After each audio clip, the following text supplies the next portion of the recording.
Hello guys, तो स्वागत है अपनी इस YouTube channel board ocean classes में। और आज दोस्तों हम लोग एक न्यू बैच का शुभारंभ करने जा रहे हैं, जिसका नाम है दोस्तों, जिस बैच का तो नाम कुछ नहीं है, बट हम लोग साथ चैप्टर नया चैप्टर स्टार्ट करने वाला अध्याय एक एकदम फ्रेश है दोस्तों। अध्याय एक जिसका विषय क्या है दोस्तों, तो हम लोग का हिंदी विषय है, जिसका दोस्तों हम लोग चैप्टर का नाम है श्रम विभाजन जाति प्रथा। अध्याय कौन सा है दोस्तों, तो एक है।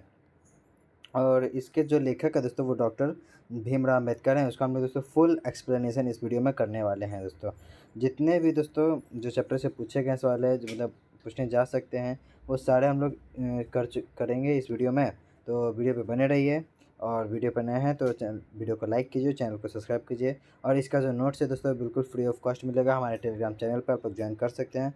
और इसका जो दोस्तों आप लोग सबसे पहले जो वीडियो रहता है वो हमारे व्हाट्सएप ग्रुप चैनल पर मिल जाता है, लिंक उसका, तो आप लोग जा करके वॉच कर सकते हैं। तो चलिए वीडियो ज़्यादा लॉन्ग नहीं करते हैं और चालू करते हैं। तो आप लोग देख सकते हैं दोस्तों स्क्रीन पर कि जो हमारा है दोस्तों वो 10th बिहार बोर्ड के लिए है। और इसके चैप्टर का नाम क्या है दोस्तों, श्रम विभाजन और जाति प्रथा है। तो हम लोग कलर चेंज कर लेते हैं। हाँ चलिए ठीक है।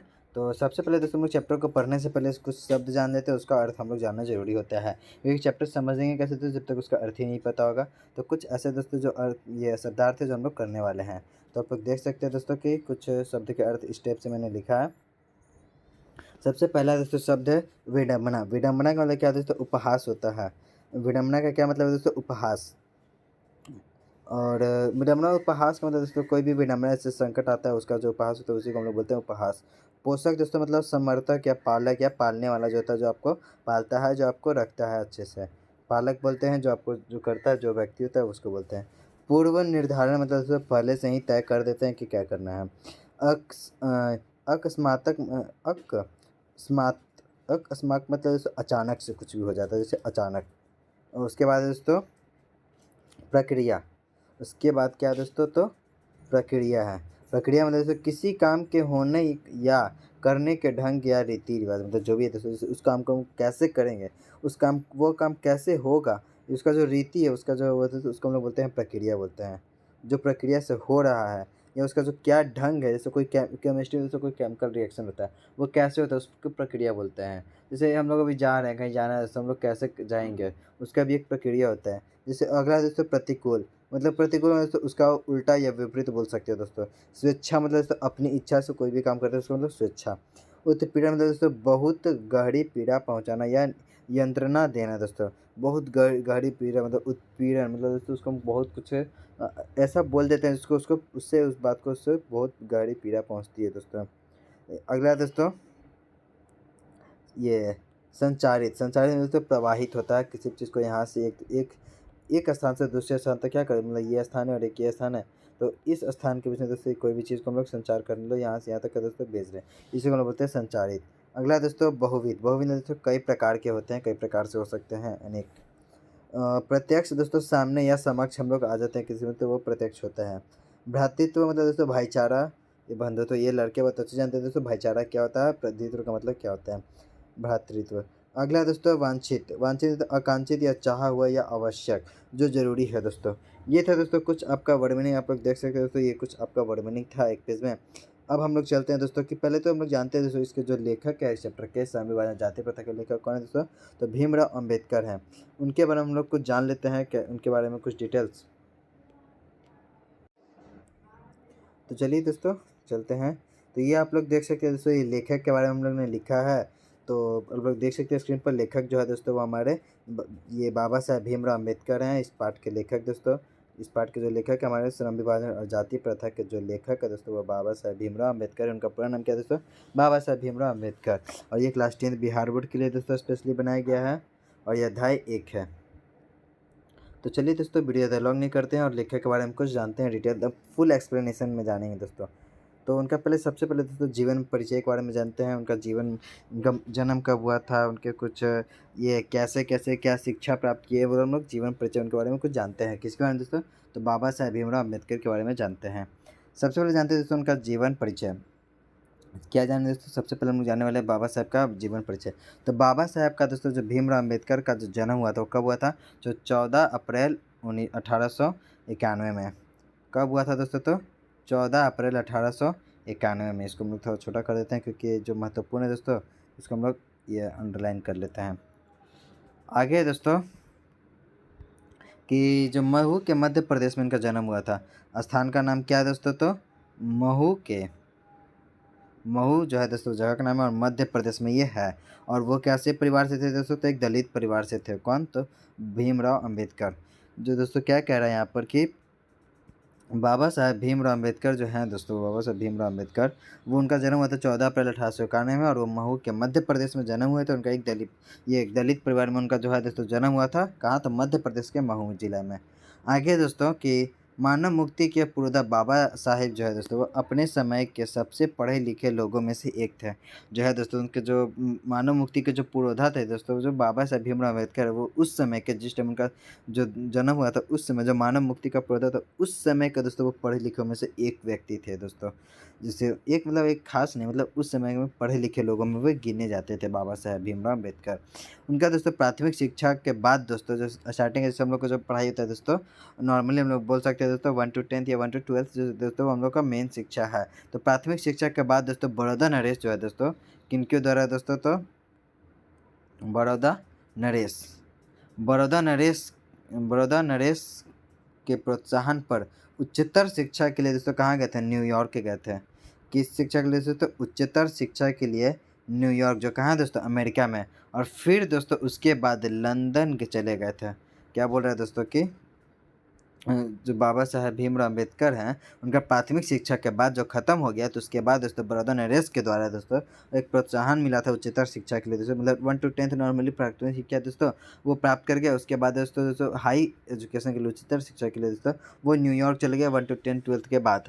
और न्यूयॉर्क में दोस्तों कहाँ है? तो ये अमेरिका में है। और फिर वहाँ से दोस्तों लंदन इंग्लैंड चले गए थे। और उन्होंने दोस्तों सांस्कृतिक, धार्मिक, व्याकरणिक और पूरा वैदिक वाग्यम में अनुवाद के जरिए दोस्तों पढ़ा और ऐतिहासिक, मीमांसक, विवेकता, अर्थशास्त्री के समाजशास्त्री, शिक्षाविद और धर्म दर्शन के विख्यात बनकर उभरे। मतलब कह रहा है दोस्तों कि जो भीमराव अम्बेडकर है वो उनको उच्चतर शिक्षा के लिए बड़ौदा नरेश द्वारा न्यूयॉर्क भेजा गया और उसके बाद फिर लंदन चले गए। और वो जो है दोस्तों जो संस्कृति का, धार्मिक और जो है दोस्तों वो भीमराव अम्बेडकर जो है हमारे, वो धार्मिक का, पौराणिक का और पूरा वैदिक वाग्यम का अनुवाद के जरिए दोस्तों किस भाषा में पढ़ते? तो धार्मिक, पौराणिक सभी का ध्यान रखते दोस्तों अनुवाद के जरिए दोस्तों पढ़ा लिखा था। और ऐतिहासिक, सामाजिक क्षेत्र में भी दोस्तों उनकी मौलिक स्थापनाएं प्रस्तुत की गई हैं।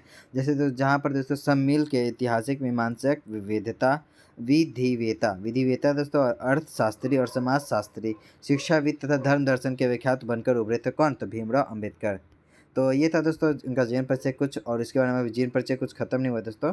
तो अब हम लोग उनके जीवन परिचय में और कुछ जान लेते हैं। तो अब सही है। तो कहता है दोस्तों कि स्वदेश में कुछ समय उन्होंने वकालत भी की थी। स्वदेश मतलब दोस्तों कि अपने देश में जहाँ वो रहते थे उस देश को छोड़कर कहीं और गए थे ना, तो इंग्लैंड और ये जो भारत को छोड़कर दोस्तों वो इंग्लैंड गए थे उच्चतर शिक्षा के लिए, और ये न्यूयॉर्क भी चले गए थे। तो मतलब छोड़ के नहीं गए थे, मतलब सिर्फ पढ़ाई करने के लिए गए थे। तो स्वदेश में कुछ समय उन्होंने दोस्तों वकालत भी कर ली थी, वकील की पढ़ाई। कौन किए थे दोस्तों? तो भीमराव अम्बेडकर। क्या कर लिए थे दोस्तों? तो वकालत की पढ़ाई किए थे। कौन? भीमराव अम्बेडकर। और उसके बाद कह रहा है दोस्तों कि समाज और राजनीतिक में बेहद सक्रिय भूमिका भी निभाते हुए थे दोस्तों। कौन? तो बेहद निभाते समाज और राजनीतिक में बेहद सक्रिय भूमिका निभाते हुए दोस्तों उन्होंने अछूता, स्त्रियों और मजदूरों के मानवीय अधिकार व सम्मान दिलाने के लिए अथक संघर्ष किए थे। कौन दोस्तों? तो अछूतों के लिए, स्त्रियों के लिए और मजदूरों के दोस्तों मानवीय अधिकार के लिए व सम्मान दिलाने के लिए दोस्तों जो है हमारे भीमराव अम्बेडकर वो बहुत सारे संघर्ष किए थे। और इसके बाद क्या है दोस्तों कि चिंतन वर्णनात्मक के मुख्य प्रेरक जो है दोस्तों वो कौन कौन है? बुद्ध, कबीर और ज्योतिबा फुले। ये हर बार पूछा जाता है दोस्तों कि जो कहता है दोस्तों, पूछता कैसे है कि चिंतक भीमराव अम्बेडकर जो है दोस्तों, लेखक भीमराव अम्बेडकर के चिंतन व रचनात्मक के मुख्य प्रेरक व्यक्ति कौन है और कितने हैं? तो कितने हैं दोस्तों? तो 3 हैं। और कौन कौन है? तो बुद्ध, कबीर और ज्योतिबा फुले। ठीक है दोस्तों, तो उनके रचनात्मक और चिंतन और रचनात्मक प्रेरक कौन है दोस्तों? तो बुद्ध, कबीर और ज्योतिबा फुले। इसके बाद दोस्तों कि इस भारत के संविधान निर्माण में उनकी महती भूमिका थी, महम भूमिका थी दोस्तों, मतलब अहम भूमिका थी। और एक निष्ठित समर्पण के कारण ही दोस्तों आज हम उन्हें भारतीय संविधान के निर्माता कहकर श्रद्धांजलि अर्पित करते हैं। और इनका दोस्तों 1956 में दिल्ली में बाबा साहब का निधन हो गया था। कब हुआ था दोस्तों? तो भीमराव अम्बेडकर का निधन मतलब मृत्यु कब हुआ था? तो दिसंबर महीने के 1956 ईस्वी में हुआ था। कहाँ हुआ था? तो दिल्ली में हो गया था दोस्तों। किनका निधन? तो बाबा साहब भीमराव अम्बेडकर का निधन। आई होप यहाँ तक आपको जो उनका जीवन परिचय है दोस्तों आपको समझ में आया होगा। और ये हिंदी है दोस्तों, तो हिंदी में दोस्तों मैंने और भी डीपली थोड़ा समझा दिया, तो आई होप कि आपको कोई दिक्कत नहीं हुआ होगा। और जो कुछ भी दिक्कत होगा दोस्तों, तो आप लोग इस पीडीएफ को एक बार पढ़ लेंगे तो आपको दिक्कत खराब मतलब ख़त्म ही हो जाएगा। इसके बाद चलते हैं दोस्तों कि उनके द्वारा जो भी फेमस पुस्तक लिखी गई है वो कौन कौन सी है। ये अभी दोस्तों जो चल रहे हैं भीमराव अम्बेडकर के जीवन परिचय के बारे में चल रहे हैं, बट उनमें दोस्तों भीमराव अम्बेडकर जो हैं दोस्तों, उनके द्वारा दोस्तों कौन कौन सी पुस्तकें लिखी गई थी। बाबा साहेब भीमराव अम्बेडकर द्वारा कौन कौन सी पुस्तकें लिखी गई थी दोस्तों, वो हम लोग देख लेते हैं। पहला दोस्तों बाबा साहब की प्रमुख रचना है वो भाषण द कास्ट इन इंडिया। क्या है दोस्तों? पहला द कास्ट इन इंडिया है दोस्तों। दूसरा है देयर मैकेनिज्म। तीसरा है दोस्तों जेनेसिस वर्ड एंड डेवलपमेंट। चौथा है दोस्तों द अनटचेबल्स। पाँचवा दोस्तों हु आर सुद्राज। क्या दोस्तों? Who are Shudras. और अगला दोस्तों बुद्धिज्म। एवं लास्ट क्या दोस्तों? कम्युनिज्म। और एक है दोस्तों बुद्धा एंड यहाँ पर थोड़ा दोस्तों हटा हुआ है, बुद्धा एंड ये हिज धामा। बुद्धा एंड दोस्तों क्या है? हिज धामा। अगला दोस्तों थॉट्स ऑन ये linguistic status, the rise and fall of the Hindu women, annihilation of caste आदि। मतलब कि दोस्तों इसमें दोस्तों आपको इतने सारे याद नहीं रखना है। आपको कौन कौन सी याद रखना है दोस्तों? तो the caste in India, their mechanism, यहाँ पर कॉमा नहीं है दोस्तों, कॉमा इरेज कर दीजिएगा, देयर मैकेनिज्म। और अगला है दोस्तों कि हु आर सुद्राज। एक है दोस्तों बुद्धिज्म एंड कम्युनिज्म दोस्तों। एक है दोस्तों आपको याद रखना पड़ेगा इसमें से एनिहिलेशन ऑफ कास्ट, तो हमेशा पूछते हैं दोस्तों। ये जो है दोस्तों 1 2 3 4 और 5, ये 1 2 3 5, हाँ 5 दोस्तों जो पुस्तक है वो आपको याद रखना है, क्योंकि ये सब जो पांचों पुस्तक जो हैं दोस्तों वो इस पर सवाल हर साल बोर्ड पूछता है दोस्तों। एक है देयर मैकेनिज्म और the caste in India, who are Shudras और बुद्धिज्म एंड कम्युनिज्म, और एक है दोस्तों एनिहिलेशन ऑफ कास्ट। ये सब दोस्तों इस पर हर साल बोर्ड सवाल पूछता है। आगे है दोस्तों देखिए कहता क्या है। हिंदी में उनका संपूर्ण वाग्यम में भारत सरकार ने के कल्याण मंत्रालय ने से बाबा साहेब अम्बेडकर संपूर्ण वाग्यम के नाम से 21 खंडों में प्रकाशित हो चुके हैं। बाबा साहेब जो भीमराव अम्बेडकर दोस्तों उनके बारे में बताया जा रहा है कि 21 खंड में जो है दोस्तों वो फेमस हो चुके हैं, प्रकाशित हो चुके हैं।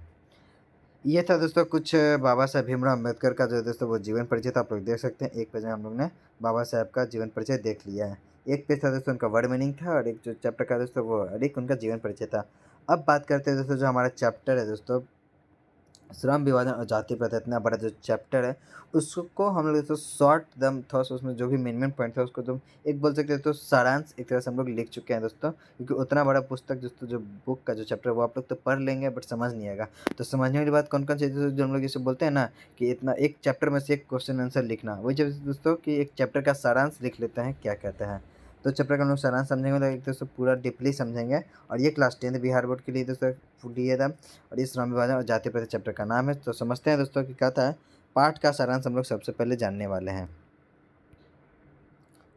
तो चैप्टर का नाम है दोस्तों श्रम विभाजन और जाति प्रथा। और हम लोग क्या जानने वाले हैं दोस्तों? तो पाठ का सारांश जानने वाले हैं। तो चलिए पाठ का सारांश जान लेते हैं। प्रस्तुत पाठ में दोस्तों जो लेखक हैं,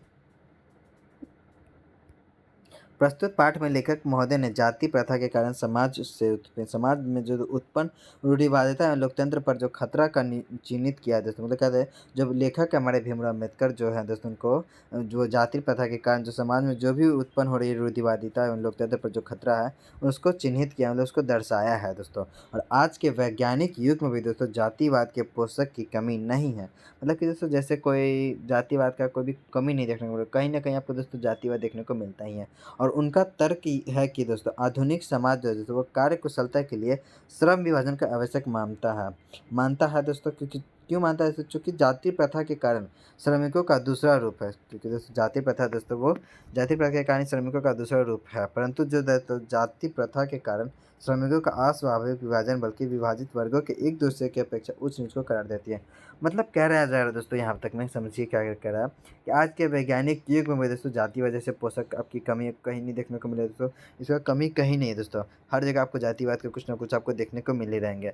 और उनका तर्क यह है दोस्तों कि आज जो है दोस्तों जो समाज है वो कार्य कुशलता के लिए तो श्रम का जो विभाजन करने को तैयार है। कार्य कुशलता के लिए तो श्रम को विभाजन आवश्यक मानता है। तो ग्रह की आवश्यक मानेंगे कार्य कुशलता के लिए, लेकिन जाति प्रथा के कारण श्रमिकों का दूसरा रूप है। कार्य कुशलता के लिए तो उसका दूसरा विभाजन ठीक है, मानते हैं कि कोई बड़ा है तो उसको बड़े पोस्ट पे मिलेगा, और जो उसके अंदर कितनी काबिलियत है वो तो ठीक है, बट आपको जाति प्रथा के कारण आपको बांटा जाए तो वो अच्छी बात नहीं होती है दोस्तों। परंतु दोस्तों आपको जाति प्रथा के कारण श्रमिकों का अस्वाभाविक वर्धन जो करता है गलत ढंग से, कोई ऊंचा जाति का तो उसको हाईएस्ट पोस्ट मिलेगा, जो नीचे जाति का दोस्तों उसको, जो किसान का बेटा तो किसान ही बनेगा, मजदूर का बेटा मजदूर बनेगा, उस टाइप का कह रहा है दोस्तों। वही बात हो गया। तो आगे कहना चाह रहा है दोस्तों कि जो विश्व के किसी भी समाज में नहीं पाया जाता, जो दोस्तों हमारे जो है दोस्तों वो केवल और केवल कहाँ पाया जाता है, भारत में ही पाया जाता है, और विश्व के कहीं आपको देखने को नहीं मिलेंगे। आगे है दोस्तों कि जो विश्व के किसी भी समाज में नहीं पाया जाता, लेकिन अस्वाभाविक विभाजन के कारण मनुष्य की स्वतंत्र रूप से अपनी पेशा का चुनाव नहीं कर सकते। मतलब कह रहा है दोस्तों कि अगर आपके अंदर कार्य करने की क्षमता है, अगर मान लेते दोस्तों कि मान लीजिए आपके एक गरीब घर के बच्चे हैं, बट आप कंप्यूटर के बारे में बहुत सारे नॉलेज है, आप बट आपको दोस्तों कोई कंपनी में आपको जॉब नहीं मिलकर, अगर आप एक मजदूर के बेटे हैं तो आपको मजदूरी ही करना पड़ेगा, क्योंकि आप मजदूर के बेटे हैं। ये उस टाइम का दोस्तों क्या है, वही कहना चाह रहा है इस पॉइंट में, इस चैप्टर में वही कहा जा रहा है कि जो उस टाइम का जो था रूल था, क्या था दोस्तों कि आप जिस कास्ट के उसने इसको करार दे रहा है, प्लस में अब नीचे जाति के लोग हैं तो आपको ये पोस्ट मिलेगा, ऊंची जाति के लोग हैं तो आपको ये पोस्ट मिलेगा। अगर आप किसान के बेटे तो आप किसान ही बनेंगे, कहीं बिजनेसमैन नहीं बन सकते। ये उस टाइम का था दोस्तों। और अपने माता पिता के सामाजिक स्तर के अनुसार उनको पेशा पर निर्धारित कर दिया जाता था। मतलब क्या है दोस्तों कि आपके माता पिता अगर किसान हैं तो आप भी किसान बनेंगे, अब क्या अगर माता पिता ये मजदूर हैं तो आप भी मजदूर ही बनेंगे, ऐसा उस टाइम का रूल था। मनुष्य को जीवन भर के लिए दोस्तों एक पेशे में बांध देती थी, भले ही पेशा के अनुयुक्त और अपर्याप्त होने के कारण भी वह भूखों मर जाए। प्रत्युत पेशे में वह पारंगत नहीं हो, इसके बाद भी चुनाव करना पड़ता। जाति प्रथा भारत में बेरोजगारी का एक प्रमुख व प्रत्यक्ष कारण बनी हुई है। मतलब कह रहा है दोस्तों कि आपके अंदर पैसे मतलब जो है दोस्तों आपके अंदर काबिलियत है कि हम कंप्यूटर वर्क कर सकते हैं, बट आप एक किसके बेटे हैं, किसान के बेटे हैं, तो आपको किसान ही बनना पड़ेगा। आपके माता पिता किसान थे इसलिए आपको किसान बनना पड़ेगा। कब आपको पैसे में बांध दिया गया है उस टाइम में, आपके अंदर कितनी भी क्षमता हो, आपको भूखे ही क्यों ना मरना पड़ जाए, आपके अंदर कितनी भी काबिलियत हो, बट आपको जो है वही करना पड़ेगा, आप काम नहीं मिलेगा आपको उस टाइम पे। ये रूल मतलब ये जाति प्रथा का कारण था दोस्तों। और प्रत्युत एक पेशे में परम्परागत नहीं हो, इसके बाद भी एक चुनाव करना पड़ता। मतलब कि दोस्तों एक कह रहा है कि एक प्रत्युत पेशे में वो परंपरागत ना हो, इसके बाद वो एक चुनाव करवा दिया करते थे। जाति प्रथा दोस्तों प्रत्यक्ष और प्रमुख कारण बनी हुई है, इस प्रकार से आप लोग देख सकते हैं दोस्तों कि एक जाति प्रथा का एक सबसे बड़ा कारण है।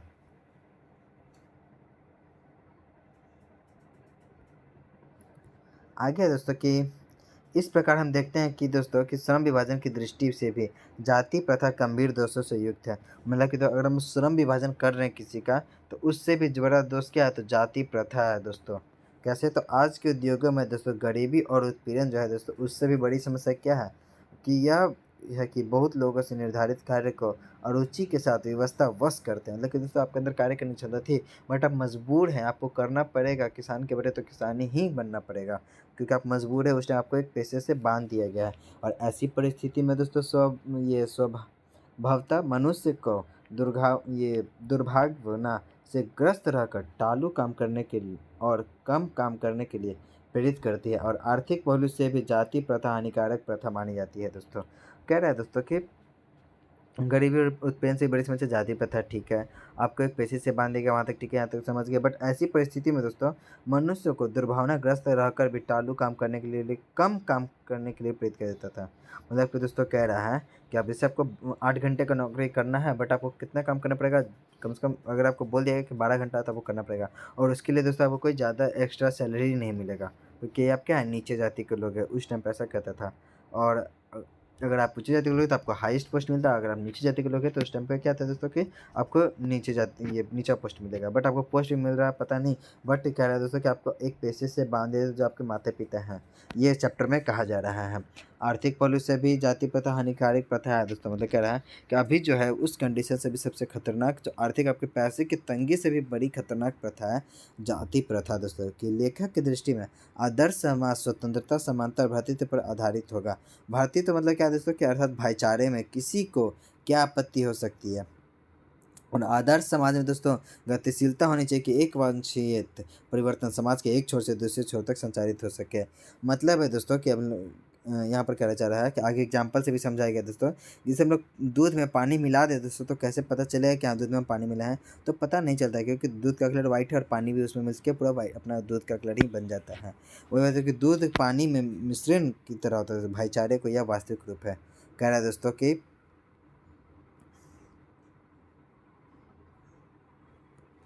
जैसे कह रहा है दोस्तों कि जैसे दूध दोस्तों पानी में मिश्रण की तरह भाईचारे की एक वास्तविक रूप है। और इसी का दूसरा नाम इसी का दोस्तों दूसरा नाम क्या है? लोकतंत्र मूलतः सामूहिक जीवनचर्या की एक रीति और समाज के सम्मिलित अनुदान अनुभवों के आदान प्रदान का नाम है।